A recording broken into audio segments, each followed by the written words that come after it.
दोस्तों, coastal road Mumbai में बन रहा एक 29 किलोमीटर लंबा ये हाईवे है। इस वीडियो में मैं आपको ये बताऊंगा कि ये रोड क्यों बनाने की ज़रूरत पड़ी, इसका डिज़ाइन कैसा है और लास्टली इसका करंट स्टेटस क्या है और इसके सामने अब तक कौन कौन सी मुश्किलें आई है। तो चलिए शुरू करते हैं।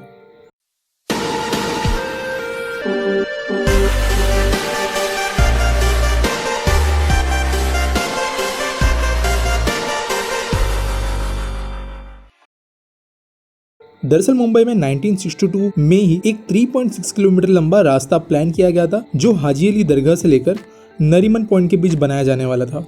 इसके लिए लैंड रिक्लेमेशन प्रपोज किया गया था और इसके साथ साथ एक 1.04 किलोमीटर लंबी टनल मालाबार हिल के नीचे से भी प्रपोज थी। लेकिन इस टाइम पर बीएमसी को ऐसे कोई प्रोजेक्ट में इंटरेस्ट नहीं था।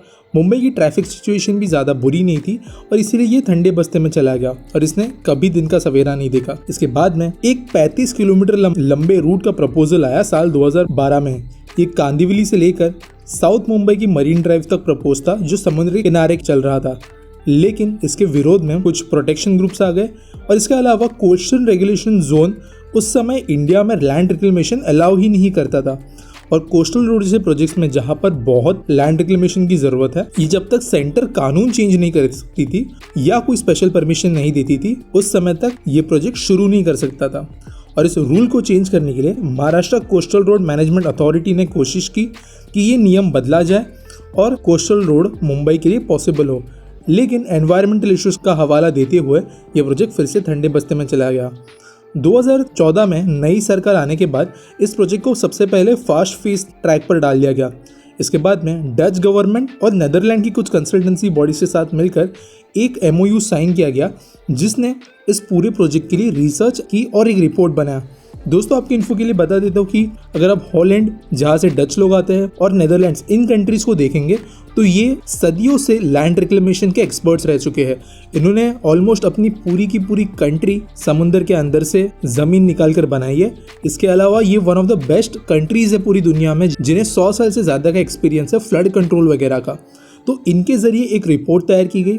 इन्होंने बताया कि इसके कारण मुंबई के फ्लड्स को भी राहत मिल सकती है, साथ साथ रिक्लेमेशन से कोई हानि नहीं पहुंचेगी।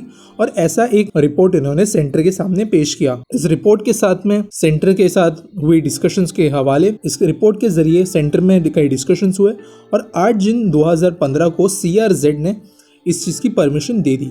लेकिन इसके साथ साथ कई सारे रूल्स एंड कंडीशंस भी लगाए गए थे, जिसमें हाई टाइड और लो टाइड से नीचे या ऊपर कंस्ट्रक्शन नहीं हो सकता है। रिक्लेमेशन की पूरी जमीन में कमर्शियल स्पेसेस नहीं बनाए जा सकते, सिर्फ और सिर्फ पब्लिक स्पेसेस होंगे। और इसके साथ साथ BMC को पूरे प्रोजेक्ट कॉस्ट का 2% मैंग्रोव सेल के पास डिपॉजिट करने के लिए भी कहा, जिसकी पहली इंस्टॉलमेंट 25 करोड़ रुपए की BMC ने पे की और प्रोजेक्ट के प्रोग्रेस के साथ साथ इंस्टॉलमेंट्स देते रहे। और इसी के साथ इस प्रोजेक्ट का एक्चुअल ग्राउंड वर्क शुरू हुआ। मुंबई कोस्टल रोड की ज़रूरत के पीछे 2 सिंपल कारण है। पहला था कंजेशन। मुंबई साउथ से लेकर नॉर्थ तक सिर्फ 45 किलोमीटर का डिस्टेंस रखती है, फिर भी इसे क्रॉस करने के लिए एवरेज 2.5 घंटे का समय लगता है। और अगर आपको बीच में ट्रैफिक मिल जाए तो इसे कितना समय लगता है ये तो भगवान ही जाने। और दूसरा, इस रूट का सीमलेस ना होना। इस रूट में ट्रैवल करते वक्त कभी आपके पास 4 लेन के रोड होंगे, कभी 6 लेन के रोड होंगे, कभी आपको गलियों में से गुजरना पड़ेगा, कभी आपको किसी स्ट्रेट हाईवे की तरह रोड मिलेगा, कभी आप कोई बहुत कंजेस्टेड एरिया में से गुजरोगे। इसके कारण इस रूट पर ट्रैवल करना एक नाइटमेयर था। जबकि इस रोड को मरीन ड्राइव और कांदिवली के बीच में डिज़ाइन किया गया था, जो ऑलमोस्ट पूरा रोड समंदर के किनारे से ही गुजरता है। मरीन ड्राइव के पास प्रिंसेस स्ट्रीट फ्लाईओवर से ये शुरू होकर एक टनल के जरिए मलाबार हिल के नीचे से गुजरते हुए प्रियदर्शनी पार्क की ओर बढ़ता है, जहां अमरसन गार्डन के पास इसके लिए एक बड़ा इंटरचेंज प्लान है।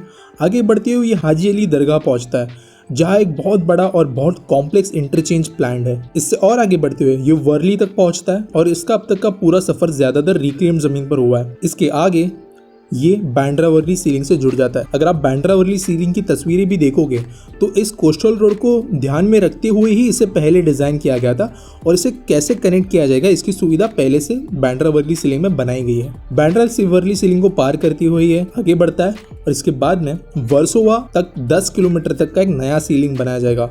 जुहू बीच के सामने से गुजरता हुआ ये सीलिंग बनने के बाद में पूरे देश का पहला, दूसरा और तीसरा सबसे लंबा सी ब्रिज एक ही शहर मुंबई में होंगे।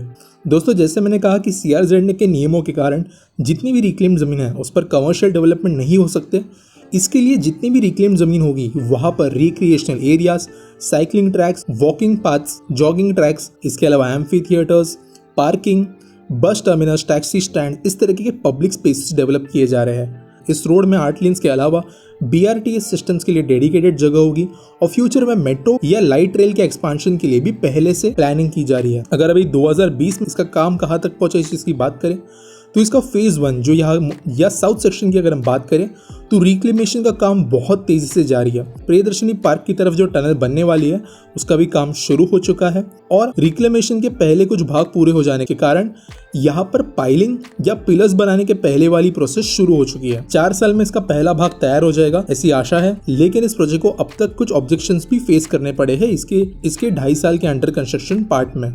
इसमें टोटल 9 पेटिशनर्स ने बॉम्बे हाई कोर्ट में ये पेटिशन की थी कि इसके कारण बहुत ज़्यादा एनवायरनमेंट को हानि पहुंचेगी और इस प्रोजेक्ट को रोक दिया जाए, और कोस्टल रोड का काम पिछले साल रोक दिया गया था, लेकिन ये ज़्यादा देर हाई कोर्ट में नहीं टिक पाया और फिर से कोस्टल रोड का काम शुरू हो गया।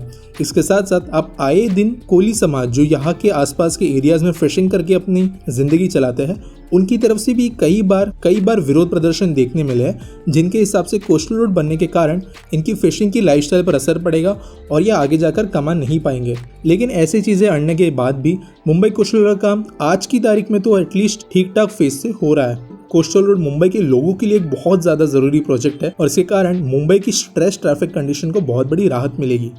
आशा करते हैं कि फ्यूचर में मुंबई कोस्टल रोड अपनी अभी की टाइम टेबल के हिसाब से पूरा हो जाए और जल्द से जल्द मुंबई के लोग इसका लाभ भी उठा पाए। तो दोस्तों ये रही मेरी आज की वीडियो। अगर आपको वीडियो पसंद आई है तो लाइक, शेयर, सब्सक्राइब करना मत भूलना और मिलेंगे अगले वीडियो में।